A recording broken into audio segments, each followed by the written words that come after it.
که سفر چطور سلامتی خوبه؟ تنجی بود خبرگیری اومدی؟ هیچ یکا ما میدونم خودت یک آدمی با عقلی پیش خودت سویدگیری اومدم یا سویدم بته که رچکت خودت میدونی که من هر کسم سوید نمیتم مقصد تو تاتر ایمده من میتونم از تو را سوید نتم تاتر چون تو مقصد تاتری من تو را سوید میتم یک گونجا تا غم نباشه تاتر چون من همه دونم که تو مرا قدر پیش من سویدگیری اومده مقصد تو تاتر چون من میره قدر میکنم من بسیار گپ زدنی نیست مقصد تو تاتر چون تکش تو همین گپای مرا هیچ وقت ای خاطرت نبرو تو تاتر ایمده فهمیدی اخی ها؟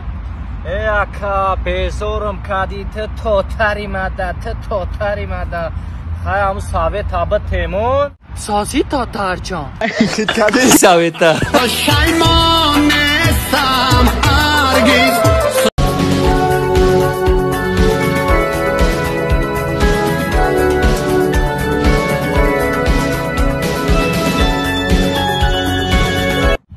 جونی که جونی شما در جمعش کرده بشینه ما در اوجا شپ و شپ کنیم فقط چیکو کدی چی گپای بو؟ بچه ما در اوجا شپ و شپ میکنم عرصه شما اومدین در جمعش کرده سین چیکو کد سین من نمیدونم ای بچه چند نفر بودن؟ 3 نفر بودن من خودم توقع بودم 3 با یک قطیشون زدم جدا جان کدی دو در جون این همی باغ پیش خونه ده چند قدری بدن او؟ 2 تا شورغا میرفت یک تشنه را گردان شده و نتری زدمش چوچکش غلطی شوری تنها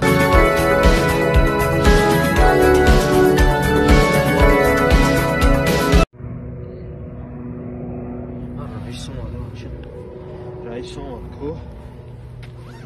سلام علیکم سفر چیکار کنی شما؟ نظمی درست می؟ بشه رحمت راجون خودتون سازن خوبه؟ رحمت سفر جان میگم شاگرد تخت یکی از کارگرهای ماشینیک بدی وقتی پیش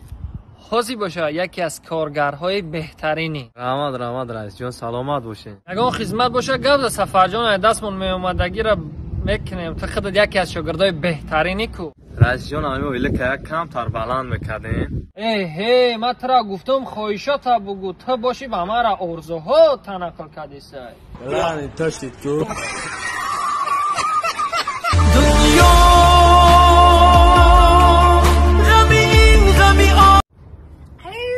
جونی